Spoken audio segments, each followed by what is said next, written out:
உங்கள் favourite TV ஷோக்களை இனி miss பண்ண தேவையில்லை. ஜீ5 இல் முற்றிலும் இலவசமாக காணுங்கள். இங்கேயும் எப்பொழுதும். இந்த அன்பு. அக்கா, என்னக்கா இது? ஆம், சுபாவோட நகையும் என்னோட நகையும். இத சார் கிட்ட ஏதாவது சொல்லி கொடுத்துற. அவர் இத வச்சு ஏதாவது பண்ணட்டும்.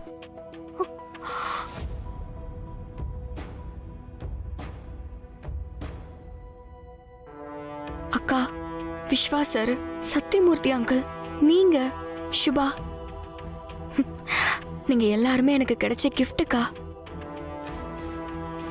ஆனா இது வேண்டாங்க்கா. ஏன் அன்பு?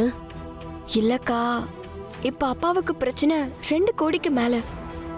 அதெல்லாம் கோர்ட்டு தீர்ப்பால தான் முடிவுக்கு வரும். இல்லனா என்ன ஆகும்னே தெரியாது.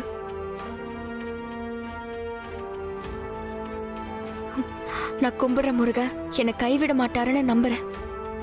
நீங்க இதெல்லாம் எனக்கு கொடுக்கணும்னு நினைச்சதே சந்தோஷம். ஏன்னா கொஞ்ச நேரத்துக்கு முன்னாடி ஒரு விஷயம் நடந்துச்சு.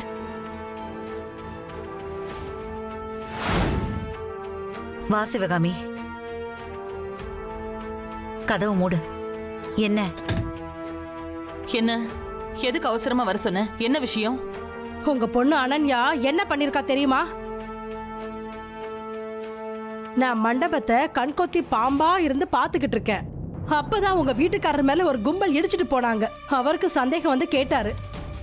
நானும் அனன்யா தான் ஏதோ செஞ்சிருக்கான்னு அவளை ஃபாலோ பண்ணிட்டு இருந்தேன். அப்பதான்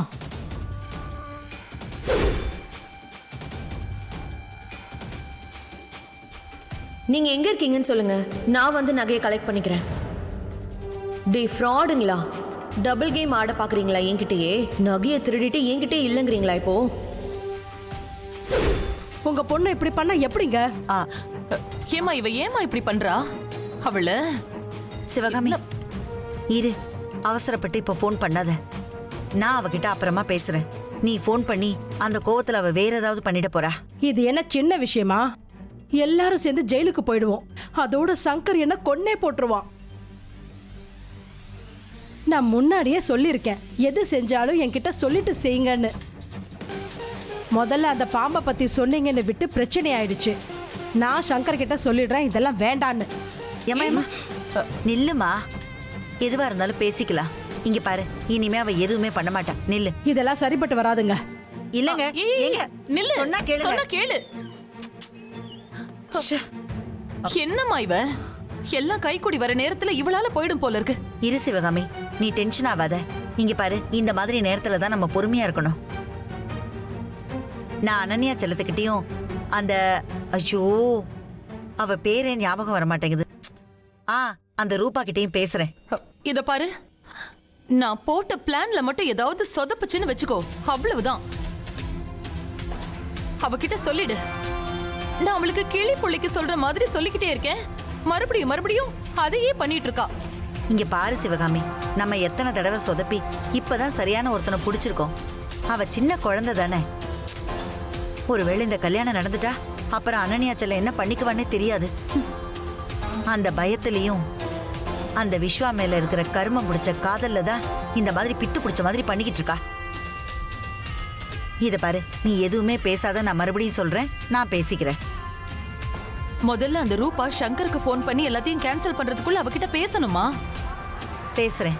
சரி, முதல்ல போய் அனன்யாவை பார்க்கலாம் வா. சரி வா.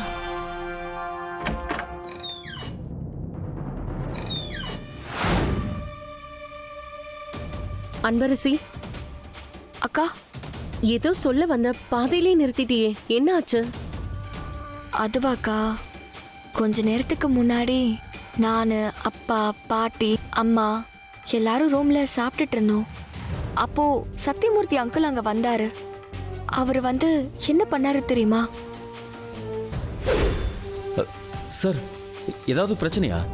என்ன சார், எது ஓகே இல்ல? எதா இருந்தாலும் சொல்லுங்க சார்.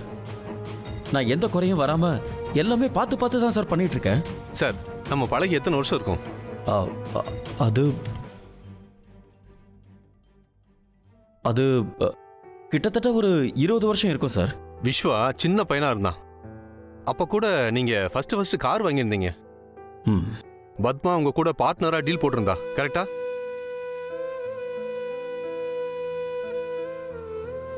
ஆமா சார், கரெக்டா ஞாபகம் வச்சிருக்கீங்க. எதையும் மறக்கக்கூடாது சார். மறந்தா நம்ம மனுஷனே கிடையாது. அப்ப எங்க வீட்டில் இருந்த காசு நகை எல்லாத்தையும் வச்சு தான் உங்களோட பார்ட்னரா டீல் போட்டிருந்தா. கொஞ்சம் கஷ்டம்தான், எனக்கு அது நல்லாவே ஞாபகம் இருக்கு.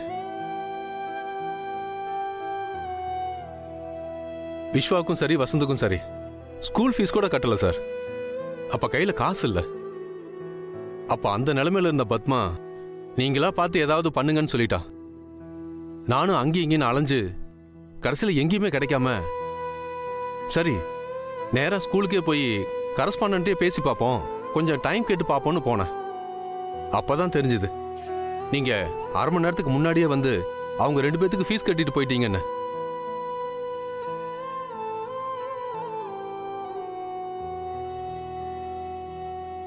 சார், எப்போ நடந்ததை இன்னும் நீங்க ஞாபகம் வச்சிருக்கீங்களா சார்?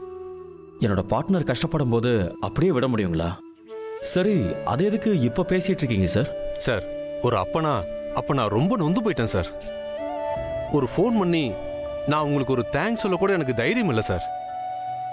ஆனா அதுக்கு நன்றி கிடனா இன்னைக்கு வரைக்கும் நான் உங்களுக்கு பெருசா எதுவுமே பண்ணல. ஏன்னா கடவுள் உங்களை எப்பவுமே அந்த மாதிரி இடத்துல கொண்டு வந்து நிறுத்தல. ஆனா இன்னைக்கு எனக்கு ஒரு வாய்ப்பு கிடைச்சிருக்கு சார்.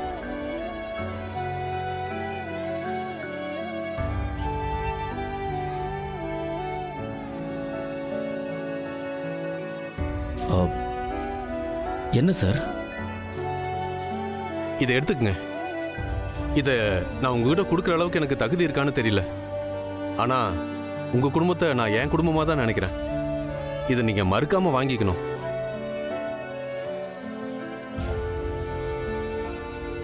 சார், சார், பெருசா ஒண்ணும் இல்லை சார். ஒரு 50 லட்ச ரூபா தான்.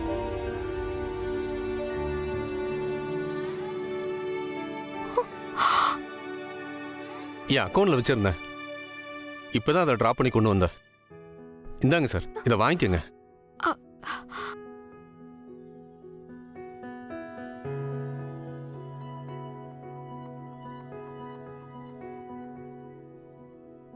நீங்க வாங்க மாட்டீங்கன்னு எனக்கு தெரியும் சார். தங்கச்சி, இந்தாம்மா, இதை வாங்கிக்கம்மா. அண்ணே, வேண்டாம் அண்ணே.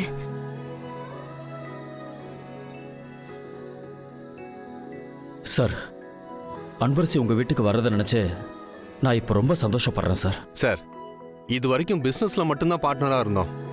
இனி 2 குடும்பமும் ஒண்ணுதான்னு நான் நினைக்கிறேன்.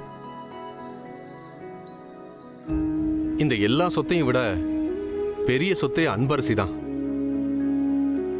அவ எங்க வீட்டுக்கு வரப்போறா. அந்த சொத்தை நீங்க எங்களுக்கு கொடுக்குறீங்க. அதுக்கு முன்னால இந்த சொத்தெல்லாம் நிக்காது சார்.